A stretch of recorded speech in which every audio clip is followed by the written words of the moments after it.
you're watching The Savera and I'm Shefali. Nepalese Prime Minister KP Sharma Oli resigned today following 2 days of unprecedented youth-led protests that interrupted in response to the government's temporary ban on social media platforms and allegations of corruption. The unrest has claimed at least 19 lives, injured over 400 people, and plunged the nation into political and security turmoil. Violence and arson target political leaders and institutions. Protesters set fire to the residences of President Ramchandra Paudel, Prime Minister KP Sharma Oli, former Prime Minister Sher Bahadur, Home Minister Ramesh Leshkar, Communication Minister Prithvi Sobha Gurung, and the private school of Foreign Ministers Arzu Dubarana in Latipur.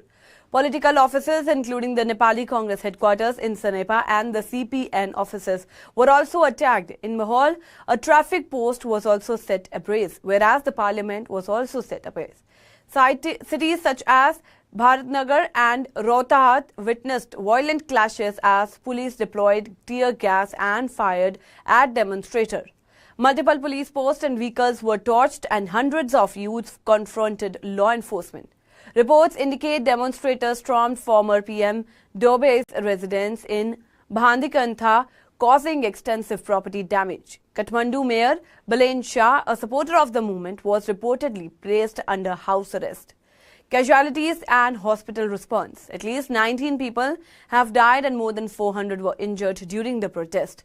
Victims include students, highlighting the significant participation of Gen Z demonstrators.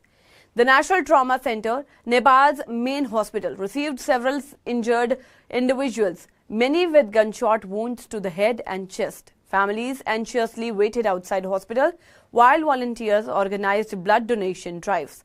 The government announced that all injured protesters would receive free medical treatment. Now, government resignations and political fallouts. Prior to PM Oli's resignation, several ministers stepped down in protest against the corruption, the government's violent crackdown.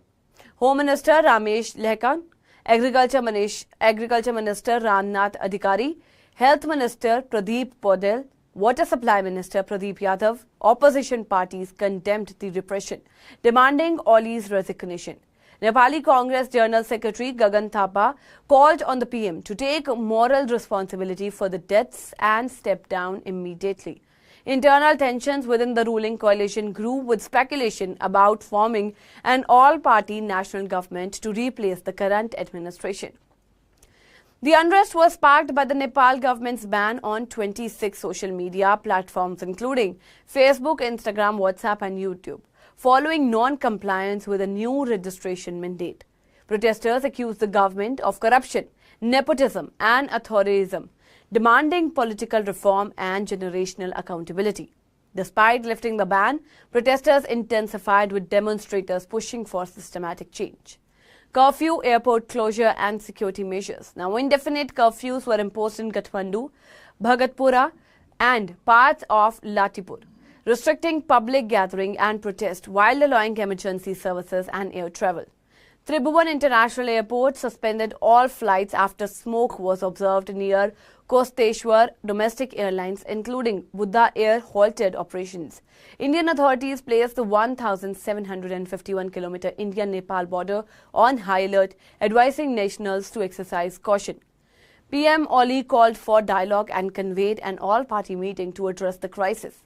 International embassies, including those of Australia, France, Japan, and the UK and the US, expressed concern over the violence, while India urged peaceful resolution. Underlying causes of youth protest. Key drivers of the Gen Z protest include corruption and nepotism, lavish political lifestyles and abuse of power, economic inequality and unemployment, rising unemployment 10.71% and inflation 5.2%. Political instability. Nepal has seen 3 governments in 5 years. General leadership gap. Youth demand accountability and political renewal. Foreign policy tensions. PM Oli's tilt toward China and strained India relation. Organized by youth groups such as Hami Nepal, the movement mobilized students and young citizens through digital network, demonstrating the growing influence of the Gen Z in Nepali politics. Current situation, Nepal remains tense with ongoing protest, curfew and political uncertainty. PM Oli's resignation marks a critical juncture in the country's governance, while the Gen Z movement continues to demand accountability, reform and an end to entrenched corruption. That's all for now in this update. Stay tuned to the Savera, download the app and follow us on various social media platforms.